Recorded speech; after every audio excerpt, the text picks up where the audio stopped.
இந்த பதிவை பார்க்க போகிற அத்தனை அன்பர்களுக்கும் அடியார்களுக்கும் என்னுடைய பணிவான வணக்கங்களை தெரிவிச்சுக்கிறேன். அன்பினை பெறுவாயாகில் அதர்மங்கள் அனைத்தும் நீங்கி துன்பமும் தவிர்ந்து போகும், துயரம் இங்கு உண்டோ சொல்வார். இப்போ நம்ம திருப்பள்ளி எழுச்சி பாடல் தொடர்ந்து பார்த்துட்ருக்கோம். அகர வரிசையில் அமைந்த 13 பாடல்கள். அதில் இன்றைக்கி 13வது பாடலாக உள்ள பாடலை பார்க்க போகிறோம். எல்லாம் ஒவ்வொன்றும் ஒரு மணிமணியான கருத்துக்களை சொல்லக்கூடிய பாடல்கள்.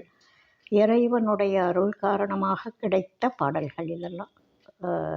எனக்கு இலக்கணம் தெரியும், இலக்கியம் தெரியும், அதனால் நான் பாட்டு எழுதுகிறேன் அப்படின்னு சொல்லி எழுதப்பட்ட பாடல்கள் அல்ல, இறை கருணையினால் கிடைத்த பாடல்கள்.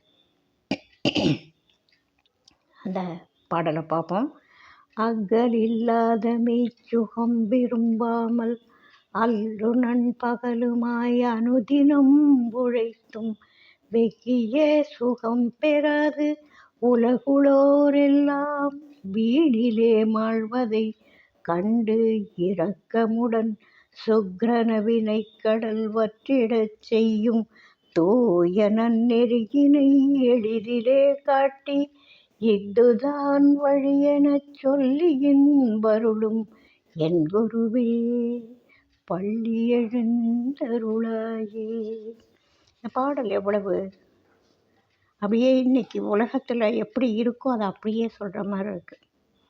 அகலில்லாத மெய்ச்சுகம், அதாவது வற்றாத ஜீவநதி அப்படின்னு சொல்லுவாங்க. இப்போ அதுவே கங்கையை பார்த்தா பரிதாபமாக இருக்குது.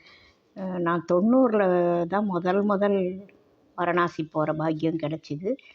90ல் போன போது நான் கங்கையை பார்த்ததுக்கும் இப்போ சமீபத்தில் ஒரு முறை போன போது அதே கங்கையை பார்க்குறதுக்கும் ரொம்ப வருத்தமாக இருந்தது. ஏன்னா அப்போது மேலேருந்து 3வது படியில் தண்ணி, மேலேருந்து 3வது படியிலேருந்து தண்ணி 2 படி தான் கண்ணுக்கு தெரிஞ்சுது. அப்போது அந்த கங்கையோட அகலம் பார்த்தா வெகு நீளமாக இருக்குது. எதிர்க்கரை தெரியறது அவ்வளவு தூரத்தில் தெரிஞ்சுது. ஏன்னா தண்ணி அவ்வளவு மேல் மட்டத்தில் நிறையவா இருக்குது. இப்போது சமீபத்தில் போன போது அந்த எல்லா படியும் தாண்டி எல்லா படிகள்லேயும் நாங்கள் காலை வச்சு இறங்கி கீழே போனோம். வெறும் மணல் பகுதியில் நம்ம ஊரில் உள்ள பெண்ணையாத்துல தண்ணி சுமாரான காலத்தில் ஓடுற மாதிரி தென்னிந்திய நதிகள் போன்ற அவ்வளவு கம்மி இல்லை. மழைக்காலத்தில் தென்னிந்திய நதிகள் எப்படி இருக்குமோ, இப்போ வைகை பெண்ணையெல்லாம் சுத்தமாக வறண்டு போச்சு. சில வருஷங்களுக்கு முன்னாடி எப்படி ஓடிட்டுருக்குமோ அது போல் மிக குறைந்த அளவு அகலமாக இல்லை. அதோட மேல் பரப்பு அகலமாக இல்லை. எல்லா படிகளையும் கடந்து வெறும் மணல் பகுதியில் நாங்கள் கால் வச்சு நடந்தோம்.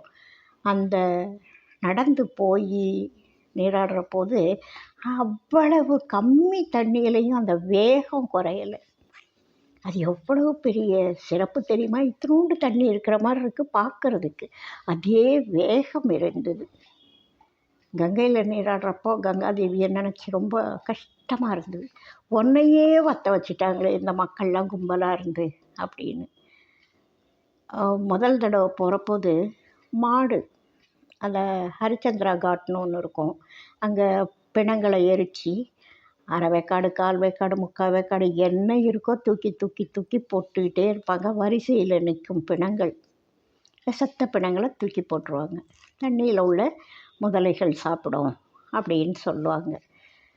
எருமை மாடு, ஊரில் எருமை மாடு செத்தால் அதை போட்டில் வச்சு எடுத்துக்கிட்டு போய் கொஞ்சம் உள்ளே போயிட்டு நடு ஆறில் போடுற மாதிரி அந்த பணத்தை தூக்கி போட்டு வருவாங்க. கங்காதேவி கிட்ட போய் இந்த சரீரத்தை போட்டால் புண்ணியம் கிடைக்கும் அப்படின்னு யார் எப்படி சொன்னாங்கன்னு தெரியல, எந்த கதையை நம்பி இந்த மக்கள் அப்படி பண்ணுறாங்கன்னு தெரியல. அந்த காலத்து உண்மையான கதைகள் வேறு. இப்போ மருவி மருவி மருவி ரொம்பவும் அநியாயம் அக்கிரமம் அதிகமாகிடுது. ஊருக்குள்ளேயே அவ்வளவு குப்பைகள், அடாசுகள் அதெல்லாம் இருக்குது. அது ஏற்கனவே குறுகலான தெருக்கள் அதிகம். இப்போ அவ்வளவு. அது புனிதமான நகரம்னு பேர், வற்றாத ஜீவநதின்னு பேர் கொண்டது. சிவனுடைய சிரசிலேருந்து இறங்கி வர்றதாக உள்ள அந்த நதியை கூட வற்ற வைக்கக்கூடிய ஆற்றல் இந்த மக்கள்கிட்ட இருக்குது அப்படின்னு நினச்சி ரொம்ப வருத்தமாக இருக்குது. இவங்க பண்ணுற அநியாயம் கொஞ்சம் நஞ்சம் இல்லை, அது தாங்க முடியல கங்காதேவிக்கு. ஏண்டா பொணங்களை போடுறதுக்கு நான் என்னடா சுடுகாடாடா இடுகாடாடா அப்படின்னு பாவம் அவங்க ரொம்ப வருத்தப்பட்டாங்க போல இருக்கு. புண்ணியம் எதனால் வரும்? புண்ணியம் வருவதற்கு உண்டான வழிமுறைகளில் நடக்க வேண்டாமா? உயிர் போகிறதுக்கு அப்புறம் இந்த உடம்பு எதில் போட்டால் என்ன, அதுக்கு புண்ணியம் எங்கேருந்து வரும்? புண்ணியம் உடல் சார்ந்ததா ஆன்மா சார்ந்ததா? எதுவுமே தெரியாமல் மக்கள் ஏதோ அட்டகாசம் பண்ணுறாங்க. அந்த மாதிரி இப்போ இவர் என்ன சொல்கிறாரு, அக்கலில்லாத மெய் சுகம் விரும்பாமல். இந்த வற்றாத அப்படின்ற வார்த்தையிலேருந்து நான் அங்கே போயிட்டேன். வற்றாத ஜீவநதின்னு சொல்லி பழக்கம் இல்லையா, அதனால் நான் கங்காதேவி கிட்டே போயிட்டேன். அக்கலில்லாத மெய் சுகம். சுகம் அப்படின்றது சிற்றின்பங்கள் சார்ந்த சுகங்கள் அடிக்கடி தீர்ந்து போயிடும், மாறி போயிடும், வெறுப்பு வந்துடும். ஆனால் மெய்ச்சுகம் அடையிறது கஷ்டம், அடைஞ்சிட்டா அதில் குறையே இருக்காது. அது கல்வி மாதிரி, கொடுக்க கொடுக்க அதிகமாகுமே தவிர கொடுத்தாலும் நிறைவொழியும் குறைபடாது. அப்பேற்பட்டது இந்த சுகம், மெய்ச்சுகம். அவர் பொய் சுகம் மெய் சுகம் அப்படின்னு பிரிச்சுட்டார் பாருங்கள், சிற்றின்பம் பேரின்பத்தை. அந்த வற்றாத குறையாத தீராத தேயாத மெய்ச்சுகத்தை விரும்பாமல் மக்கள் என்ன பண்ணுறாங்க அப்படின்னா, இந்த சிற்றின்பங்களை நாடி நாடி அல்லும் நண்பகலுமாய அனுதினம் உழைக்கிறாங்க. இப்போ இந்த அல்லும்ன்றதுல அதுக்கு முன்னாடி இரவில் வேலைக்கு போக மாட்டாங்க. இப்போது ஐடி ஃபீல்டுன்னு ஒன்று உள்ளே வந்ததுலேருந்து இரவு நேர வேலைகள் ஏராளம். எல்லா வேலையிலையும் ஷிஃப்ட்டுன்னு சொல்கிறாங்க. அந்த ஐடியில் வேலை செய்கிறவங்க நிறைய பேர் இரவு நேரத்தில் பணிக்கு போகிறாங்க. இரவு முழுசும் வேலை செய்கிறாங்க, காலையில் வர்றாங்க. இந்த மாதிரி அல்லும் உழைக்கிறாங்க, பகலும் உழைக்கிறாங்க. அதே மாதிரி இந்த ஆட்டோக்காரங்க இரவு நேரத்தில் பயணம் கூட்டிகிட்டு போகிறாங்க, காத்துக்கிட்டு இருக்கிறாங்க ரயில்வே ஸ்டேஷனில், பஸ் ஸ்டாண்ட்லன்னு. இந்த மாதிரி இரவு பணி செய்கிறவங்க நிறைய பேர் ஆகிட்டாங்க இப்போது. ஏன்னா விளக்கு வெளிச்சங்கள் இருக்குது, இரவை பகலாக்கக்கூடிய ஒளி வசதி இருக்குது. பணிபுரிகிறவங்களோட எண்ணிக்கை அதிகமாகிடுது. அதனால் வருமானத்துக்காக இரவில் பணி செய்கிறவங்களோட எண்ணிக்கை அதிகம். அது அப்போவே அவருக்கு தெரிஞ்சிருக்கு பாருங்கள். அல்லும் நண்பகலுமாய் அனுதினம் உழைக்கும். ஒரு நாளைக்கு இல்லை, தினமும் அப்படி உழைக்கிறீங்க, ராத்திரி பகலாக உழைக்கிறீங்க. ஆனால் வெகிய சுகம் பெறாது. இப்படி ராத்திரி பகலாக உழைக்கிறீங்கல்ல, நீங்கள் எந்த சுகத்தை தேடி எந்த சந்தோஷத்தை தேடி அல்லும் பகலும் உழைக்கிறீங்களோ அதையே உங்களால் அடைய முடியலையே. எதுக்காக ஓடுறீங்களோ அதையே அடைய முடியலையே. இப்போது வீட்டில் ஒரு குழந்தை இருக்குதுன்னு வச்சுக்கோங்க, குழந்தையால் கிடைக்கிற சந்தோஷம் மிகப்பெரிய சந்தோஷம். இப்போ வேலைக்கு போகிறதுனால, 2 பேரும் வேலைக்கு போகிறதுனால என்ன ஆகுதுன்னு, இந்த குழந்தையால் கிடைக்க வேண்டிய சந்தோஷமே அனுபவிக்க அவங்களுக்கு நேரம் இல்லை. ஏன்னா எல்லாரும் ஆளுக்கு ஒரு கைபேசி வச்சுக்கிறாங்க. உண்மையிலே வீட்டில் இருந்தால் கூட அந்த சந்தோஷத்தை முழுமையாக அனுபவிக்க முடியல. பெற்றோர்கிட்டேருந்து கிடைக்க வேண்டிய சந்தோஷம் குழந்தைங்களுக்கு கிடைக்கல, குழந்தைங்கக்கிட்ட இருந்து கிடைக்க வேண்டிய சந்தோஷத்தை பெற்றோரால் அனுபவிக்க முடியல. ஒன்று வேலைக்கு போயிடுறாங்க, வீட்டில் இருந்தால் வீட்டு வேலையை முடிச்சுட்டு ஒரு ஃபோனில் உட்காந்துக்கிறாங்க. ஃபோன்லேயே வீட்டுக்குள்ளேயே பேசுகிறவங்க கூட இருக்காங்க. அது மாதிரி எந்த சின்ன சின்ன சந்தோஷங்கள் அதை கூட உங்களால் அடைய முடியலையே. சாப்பிட்றதுக்கு, இந்த உழைக்கிறதே சாப்பிட்றதுக்கு, அந்த சாப்பாட்டையும் ஒழுங்காக சாப்பிட முடியலையே, உட்காந்து சாப்பிட முடியலையே, நின்றுட்டே சாப்பிட்டுட்டு ஓடுறீங்களே அப்படின்னு சொல்லி வெக்கியே சுகம் தராது. நான் சொல்கிற மெய்ச்சுகத்தை உடைய நீ நினச்சி பாடுபடுறிய அந்த உன்னுடைய நீ தேடிய சுகத்தையே உன்னால் அனுபவிக்க முடியலையே. அப்படி அனுபவிக்க முடியாமல் அல்லும் பகலுமாய் அனுதினம் உழைத்தும் தினம் வேலைக்கு போயும் என்ன பண்ணுறது, வீணிலே மாழ்வதை கண்டு அவங்க இப்படியே உழைச்சி உடம்பு தேஞ்சி முதுமை வந்து வீணாக மாண்டு போகிறார்கள். அப்படி வீணாக மாண்டு போகிறவங்களை கண்டு இரக்கப்படுறார் சுவாமிகள். கண்டு இரக்கமுடன் சுக்ரன வினைக்கடல் வற்றிடச் செய்யும் தூயனன் நெறியினை எளிதிலே காட்டி இவ்வளவு அல்லாடலுக்கும் காரணமாகி இருக்கிறது வினை. அந்த வினைக்கயிறு உனக்கு அருந்ததுன்னா மற்றதெல்லாம் சுகம் எது உண்மைன்னு புரியும், எதுக்காக ஓடணும்னு புரியும், எதுக்காக உழைக்கணும்னு புரியும், உழைப்பை பேலன்ஸ் பண்ண முடியும், லாபம் நன்மை எது, வாழ்க்கை நிஜமான வாழ்க்கை எது, இதையெல்லாம் புரிஞ்சுக்கிறதுக்கே டைம் இல்லை. குழந்தைங்களோட பேசுகிறதுக்கே டைம் இல்லைன்னா உண்மையை எங்கே புரிஞ்சிக்க போகிறாங்க, எதை பற்றி சிந்திக்க போகிறாங்க, அதை சொல்கிறார் பாருங்க. சுக்கிரன வினைக்கடல் வற்றிடச் செய்யும் தூய நன்னெறியினை எளிதிலே காட்டி. இதுவே கஷ்டமாக கொடுத்தா இவங்களுக்கெல்லாம் எடுக்க முடியாது. ஃபாஸ்ட் ஃபுட்டு மாதிரி கொடுக்குறார் போல இருக்குது. இந்த வினைக்கடல் எப்படி வற்றணும்னா சுக்கிரனை வற்றிடணுமா, உடனே வற்றிடணும், சுத்தமாக வற்றிடணும். அப்போ தான் இவங்கெல்லாம் கொஞ்சம் தெளிஞ்சு மேலே வருவாங்க.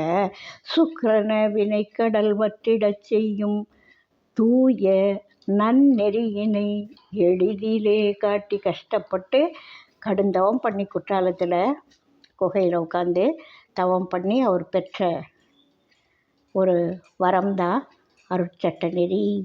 இந்த அருட்சட்ட நெறியை தூய நன்னெறி, எதுக்கான நெறி? அந்த வினைக்கடலை வற்ற செய்யக்கூடிய நன்னெறி.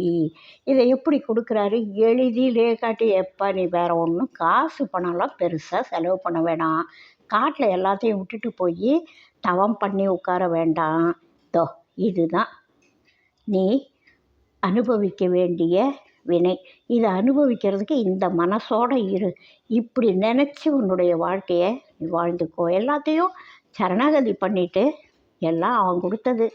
ஏன் கோபம், எதுக்கு ஆசை, இந்த ஆசை பாசம் துன்பம் தடை இதெல்லாம் நம்மளை போட்டு வருத்திட்டு இருக்கு. போதும், எப்பா இத்தனை பிறவியாக பிறந்து நம்ம அனுபவிச்சிட்டும் போதும் அப்படின்ற எண்ணத்தோட எல்லாம் அவன் செயல் அப்படின்ற சிந்தையில் தெளிவோட இறைவனை பற்றி பிடிச்சிக்கோ. அதுக்கு தான் நான் இந்த அருட்சட்ட நெறியை உங்களுக்கு கொடுக்குறேன் அப்படின்னு சொல்லி தூய நன்னெறியினை எளிதிலே காட்டி இதுதான் வழி.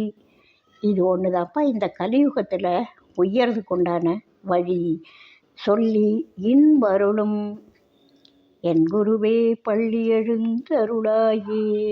இந்த பாடல் மிக அருமையான, இந்த காலத்துக்கு கலியுகத்துக்கு பொருந்தக்கூடிய ஒரு மிக அருமையான பாடல். இந்த பாடலை தினமும் சொல்லணும். நம்ம சொல்லி அதை பாடலாம், படிக்கலாம், சொல்லலாம், நினைக்கலாம், கேட்கலாம், என்ன வேணாலும் செய்யலாம். அதனால் அந்த சிந்தையில் அந்த எண்ணங்கள் வரும்பொழுது அதோட பலன் நம்ம மனசுக்குள்ளே கொஞ்சம் கொஞ்சமாக ஆசையனம் விருட்சம் அப்படின்ற மாதிரி ஆன்மீகமாகிய விருட்சம் நம்ம மனசுக்குள்ளே நல்ல பலன் கொடுக்கும் அப்படின்றது மகான்களோட ஆசை. இப்போது இந்த பாடல்கள் அத்தனையும் நம்ம ஒரு தடவை அப்படியே ரீவைண்ட் பண்ணி பார்க்கலாம். முதல் பாடலில் என்ன சொல்கிறாரு? அருட்சட்ட நெறியை பற்றி சொல்கிறாரு. சுவாமிகள் ரெட்டிப்பட்டி சுவாமிகள் இறைவனுடைய அவதாரம், புனிதன் மனிதனாக பூமிக்கு வந்தவர் அப்படின்னு சொல்கிறாங்க. சைவ சித்தாந்தத்தில் என்ன சொல்றதுன்னா, வேடதாரியாக இருந்தாலே சிவச்சின்னம் அணிந்தால் அவர்களை இறைவனாக பார்ப்பார்கள். நாயன்மார்கள் கதையில் வெகு சிறப்பாக இருக்கும். ஒரு கதையில் அது தெளிவாகவே பல கதைகளில் தெளிவாகவே காமிப்பாங்க. சிவ சின்னம் இருந்தாலே அவனை சிவனாக நினச்சி வணங்குவாங்க. அப்போ உண்மையான மெய்யடியார்களை எப்படி நினைப்பாங்க? குருவை எப்படி நினைப்பாங்க? பரம்பொருளாகவே நினைப்பார்கள். இது குருவாக ஒருத்தர் வர்றாருன்னா அது இறைவன் தான் குருவாக உலகத்துக்கு உபதேசங்கள் பண்ணுகிறார் அவருடைய மானிட உரு தான் இந்த குரு அப்படின்னு சொல்கிறது சைவ சித்தாந்த கருத்து. ஆன்மீகவாதிகளோட ஒப்புதல், மகான்களோட கருத்து. அப்போது ரெட்டியப்பட்டி சுவாமிகளை புனிதனே மனிதனாக வந்தவர் அப்படின்னு சொல்கிறார். இப்போது இந்த மும்மலங்கள் இருக்குல்ல, அதுதானே எல்லாத்துக்கும் காரணமாக இருக்குது. அதை போக்க வல்லவன் நாம் யாருமே கிடையாது. நாம் நினச்சி நம்முடைய முயற்சியினால் மும்மலங்கள் போகாது. அதை இறைவனை நாடி இறைவனுடைய திருவருள் காரணமாக, திருவடி கருணை காரணமாக நம்ம மும்மலங்களை போக்கிக்கணும். அவன் ஒருத்தந்தான் மலங்களை அறுக்க வல்லவன். ஏன்னா மலங்களற்றவன் அவன் ஒருவனே, மற்ற எல்லாருக்கும் மலங்கள் இருக்குது அப்படின்னு சொல்கிறாரு. இப்போ 3வது பாடலில் சொல்கிறாரு, சுவாமிகள் ஓதாமல் உணர்ந்தார். அவருக்கு எதுக்கு ஓதணும்? நம்மளை மாதிரி பள்ளிக்கூடம் போய் ஆவண்ணான்னு கற்றுக்க வேண்டிய அவசியம் அவருக்கு இல்லை. ஆரம்பத்தில் ரெட்டியப்பட்டியில் தென்னை பள்ளிக்கூடத்தில் மட்டுமே படித்தவர் இன்றைக்கி இவ்வளவு அருட்பாடல்களை கொடுத்துருக்கார், இவ்வளவு நிலையாமையை பற்றி சொல்லியிருக்கார். ஒவ்வொரு பாட்டும் அவ்வளவு அற்புதமான தத்துவங்கள், வேதங்களில் ஆகமங்களில் சொல்லப்பட்ட அத்தனை தத்துவங்களும் இதில் இருக்குது. தேவார திருவாசகங்களில் சொல்லப்பட்ட கருத்து, நிலையாமை எல்லாம் இருக்குது. மெய்ப்பொருள் பற்றிய அறிவு, பதி பசு பாச விளக்கங்களை தன்னுடைய அருட்பாடல்களில் கொடுத்துருக்கார். 4வது பாடலில் சொல்கிறாரு, புலனடக்கம்தான் நம்முடைய ஐம்பொறிகளையும் புலன்களையும் வென்று நிற்கிறதாய உண்மையான வீரம் அப்படின்னு சொல்கிறார். அடுத்த பாடலில் சொல்கிறாரு, தவ வாழ்க்கையில் விண்ணமுத சாப்பிட்டவர் ஆண்டவர். வருஷக்கணக்காக 12 வருஷம் ஒரே சமயம், அப்புறம் விட்டு விட்டு பல சமயங்களில் குகையில் உட்காந்து தவம் பண்ணிகிட்ருக்காருன்னா அவங்களுக்கு என்ன யாரானோ போய் சாப்பாடாக கொடுத்தாங்க? இல்லையே. அப்படி பார்க்குறப்போ அவர் அந்த தவ வாழ்க்கையில் விண்ணமுதை நித்தமும் அருந்திடும் மகாயோகி அப்படின்னுவார். அடுத்த பாடலில் சொல்கிறாரு, வினைக்கயிறு எப்போ அருந்து போதோ அப்போ தான் நம்முடைய மனமானது மோன நிலையில் உட்காரும். அந்த ஊசல் மாதிரி கயிறு கட்டி ஊசலாடுற மாதிரி நம்முடைய மனசில் ஊசலாடிகிட்ருக்கோம். எப்போ வினைக்கயிறு அறுதோ அப்போ மோன நிலை வாய்க்கும் அப்படின்னு சொல்கிறாரு. இது எல்லாமே இந்த ஆசையானது விருட்சம் போல் அது முளைச்சி வளர்ந்து மொட்டு விட்டு பிஞ்சாகி காயாகி கனியாகி அந்த வித்துக்கள் விழுந்து அடுத்து வளர்ந்து ஆணவமாகிய காடாக மாறிவிடும். ஆசைகள் நிறைவேற நிறைவேற ஆணவம் காடு போல் வளர்ந்துரும் அப்படின்னு சொல்கிறாரு. ஆசையை விருட்சம்னு சொல்கிறாரு, ஆணவத்தை காடு மாதிரி அப்படின்றாரு. இதை எல்லாத்தையும் அழிக்கணும். இதை அழிக்கணும்னா ஞானமாமழு ஒன்றால் தான் முடியும், வேறு யாராலையும் அழிக்க முடியாது அப்படின்னு சொல்கிறாரு. இந்த உலகத்தில் அடுத்த பாடலில் சொல்கிறாரு, இந்த உலகத்தில் படைக்கப்பட்ட எல்லா சிறப்பான பொருட்கள் எல்லாம் யாரால் இருக்குது? நமக்கு எதோ நமக்கு இது முக்கியம், இது முக்கியம், இது பிடிக்கும், அது பிடிக்கும், இது இல்லைன்னா இருக்க முடியாது. தண்ணி இல்லை, வாழ முடியுமா உலகத்தில்? மண்ணே இல்லை, நாம் யார்? செடி கொடி உயிரினங்கள் இல்லை, காற்று ஏது? காற்றே இல்லை, வாழறது எப்படி? நெருப்பே இல்லை, வெளிச்சமே இல்லை, வாழறது எப்படி? இப்படி பிரபஞ்சங்கள் எல்லாமே ஒரு காரணத்துக்காக படைக்கப்பட்டது. அந்த படைக்கப்பட்ட அத்தனையும் நாம் சுகப்படணும். நமக்கு இந்த பூமி கிடைச்சதே ஒரு பெரிய வரம், பெரிய பாக்கியம், பெரிய புண்ணியம். இல்லைன்னா நம்ம இந்த பூமியில் இந்த இடத்துல பிறந்திருக்க மாட்டோம். அதுலேயும் குறிப்பாக இந்த உலகத்தில் நான் பல நாடுகள் போயிருக்கேன். நிறைய நாடுகள் போகிற பாக்கியம் கடவுள் கருணையினால் கிடச்சிது. டென்மார்க், ஸ்வீடன், நெதர்லாண்ட், அப்படி பாரிஸ், அதுபோல் பல நாடுகள் நான் போனேன். நியூசிலாண்ட், இப்படி பல நாடுகள் எனக்கு போகிற வாய்ப்பு கிடைச்சிது, போயிட்டு வந்தேன். இந்த பல நாட்டு மக்களுடைய வாழ்க்கையை பார்க்குறப்போ அப்பா, நம்ம எவ்வளவு புண்ணியம் பண்ணியிருக்கோம் தமிழ்நாட்டில் பிறக்கிறதுக்கு. நான் பூமியில் பிறக்கிறதுக்கே புண்ணியம் பண்ணியிருக்கணும். அந்த பூமியிலேயே கூட மற்ற பகுதிகளில் பிறக்காமல் பாரத மண்ணில் பிறக்கிறதுக்கு புண்ணியம் பண்ணியிருக்கணும். அந்த பாரத மண்ணிலேயே கூட சில பகுதிகளில் பிறக்காம இந்த தமிழ்நாட்டில் பிறக்கிறதுக்கு நிச்சயமாக நான் புண்ணியம் பண்ணியிருக்கணும்.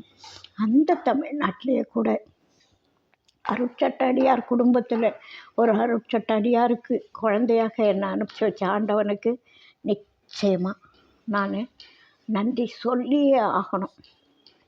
எனக்கு நான் கேட்டு இதெல்லாம் கிடைக்காம எனக்கு தெரியாமையே கடவுள் இதையெல்லாம் கொடுத்துருக்காருன்னா நான் ரொம்ப புண்ணியம் பண்ணியிருக்கேன். எங்கள் அம்மா அப்பா பண்ண புண்ணியத்தினுடைய பலன் எனக்கு கிடைச்சிருக்கு போல இருக்குது அப்படின்னு நான் ரொம்ப சந்தோஷப்பட்டுட்டேன். வெளியில எல்லாம் பார்க்குறப்போ, அந்த பல நாடுகளை பார்க்குறப்போ, அவங்களுடைய வாழ்க்கை முறை, அவங்களுடைய மனநிலை, அவங்கெல்லாம் பக்குவப்படுறதுக்கு இன்னும் எத்தனை வருஷம் ஆகும் அப்படின்லாம் சொல்ல முடியாது. கொஞ்சம் நீண்ட காலம் எடுத்துக்கிறவங்க தான் அதிகம்.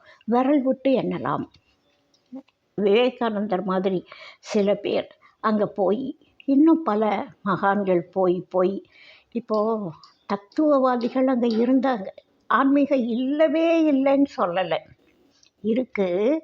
அவங்களுடைய அந்த ஆன்மீக சிந்தனை வித்தியாசமாக இருக்குது, வாழ்வியல் சிந்தனை வித்தியாசமாக இருக்குது. எதுக்கு ப்ரையாரிட்டி கொடுக்குறாங்க அப்படின்னு நினைக்கிறப்போ ரொம்ப இன்னும் பாவமாக இருக்குது. அப்படி கூட வச்சுக்கலாம்.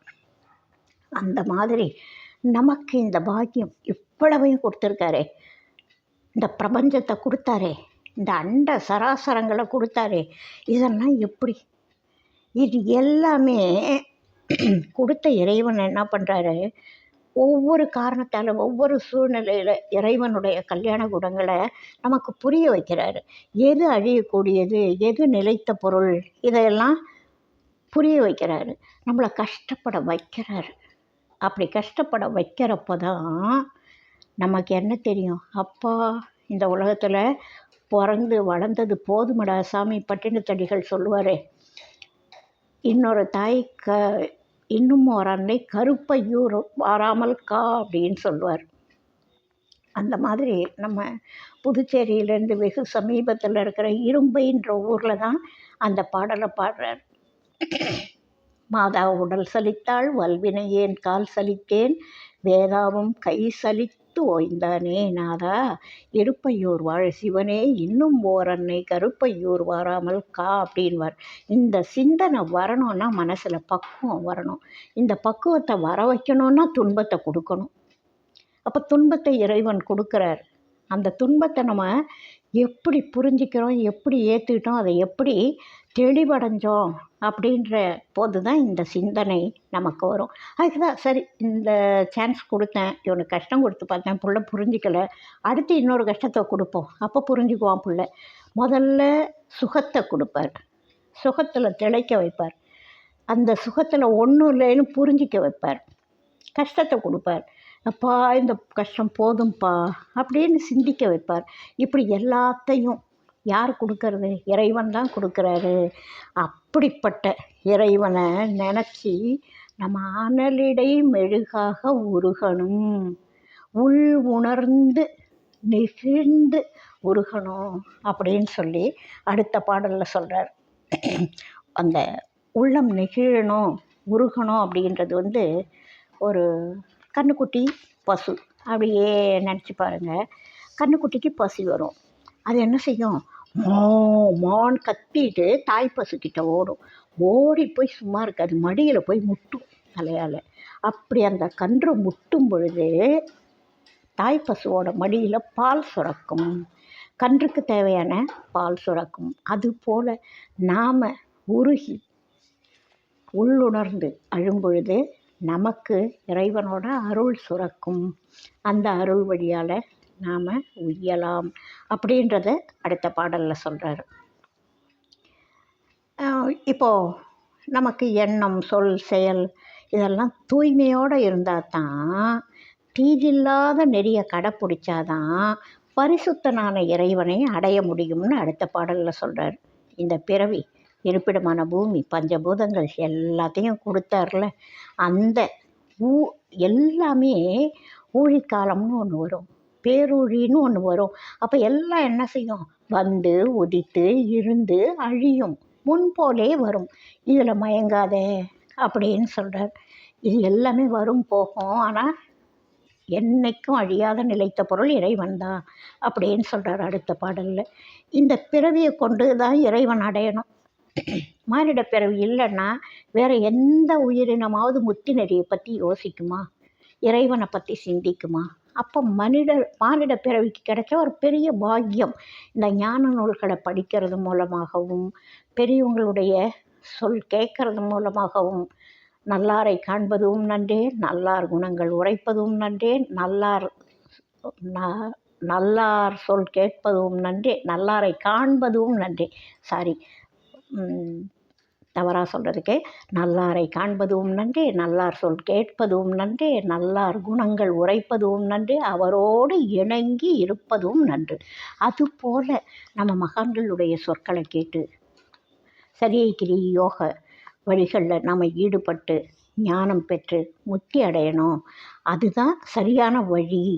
இதுதான் மக்கள் இந்த பிறவி அடைஞ்சதோட பலன் அப்படின்னு சொல்கிறார். அடுத்த பாடலில் சொல்கிறாரு, ஞான நூல் எல்லாத்துலேயும் உறைஞ்சி இருக்கிறவன் அந்த இறைவன் தானப்பா. வேதம்னா வேற, இறைவன்னா வேற கிடையாது. அதாவது ஆதி அந்தம் எல்லாமே அவன்தான், எல்லாம் நடுவாக இருக்கிறதும் அவன்தான். இப்போ ஞான நூல்களே அவன்தான், ஞானத்தோட பொருளாக இருக்கிறதும் அவன்தான்.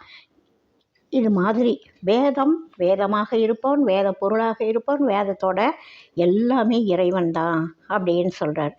அருளால் அறிவொளி மிகுந்து கிடைக்கும், ஓதாது உணர்ந்தவர் சுவாமிகள் அப்படின்னு சொல்கிறார். திருச்சாத்தனூரில் அடுத்த பாடலில் சொல்கிறார், திருச்சாத்தனூரில் அருட்கொடி நிறுவுறார். பிள்ளையாருக்கு பற்றின அருட்சக்தி அன்னையாருக்கு அருள் விலாசம் அப்படின்ற ஒரு நற்பேர் கொடுத்துருக்கார். இது மாதிரி அடியார்களை தேடி போய் திருச்சாத்தனூருக்கு சுவாமிகள் தேடி போனார், பிள்ளையாருக்கு பத்துக்கு தேடி வந்தார். வந்து மெய்யடியார்களை தேடி அவங்கவுங்க இருப்பிடம் தேடி அடைஞ்சி உபதேசம் பண்ணி அருள் வழங்கினார், காத்தார். இது மாதிரி எல்லாத்தையும் தேடி தேடி செய்தார் ஆண்டவர் அப்படின்னு சொல்கிறார்.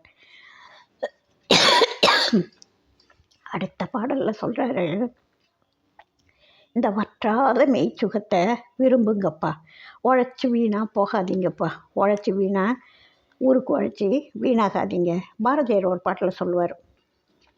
அது வேறு கருத்தில் அவர் சொல்கிறாருனாலும் தத்துவ பாடல்கள், அவர் எல்லா தத்துவ பாடல்களையும் பல கருத்துக்கள் வரும். வீணருக்கு விழலுக்கு நீர்ப்பாய்ச்சி மாய மாட்டோம், வெறும் வீணருக்கு உழைத்தொடலும் ஓய மாட்டோம் அப்படின்னு சொல்லுவார். இது மாதிரி உழைச்சி ஓடா போகாதீங்க, உண்மை பொருளை பற்றி பிடிங்க. அதுவும் அதை நடக்கணும், உங்களுக்கு இறைவன் அடையணும் அப்படின்னா இந்த தூய நன்னெறி ஒன்று தான் இந்த கலியுகத்தில் அப்படியே நச்சுன்னு சொல்கிறாரு. இந்த தூய நன்னெறியாகிய அருட்சட்ட நெறி ஒன்று தான் உங்களுக்கு உய்யக்கூடிய வழி. இஃதுதான் வழியென சொல்லி இன்பருளும் என் குருவே பள்ளி எழுந்தருளாயே. இப்படி அனைத்து பாடல்கள்லையும் ஒவ்வொரு கருத்தை தெளிவாக சொல்லி இருக்கக்கூடிய இந்த திருப்பள்ளி எழுச்சி பாடல்களை தினமும் மெய்யடியார்கள் அன்பர்கள் ஓதி பயனடையணும் அப்படின்னு விண்ணப்பிச்சுட்டு இந்த பதிவை நிறைவு செய்கிறேன். வாழ்க வளமுடன், வாழியன்னாலும் மெய்மை, வாழ்க நல்லறங்கள் எல்லாம், வாழிய பெரியோன் நாமம் வாழியே வாழி வாழி. அடுத்த பதிவில் சந்திக்கலாம்.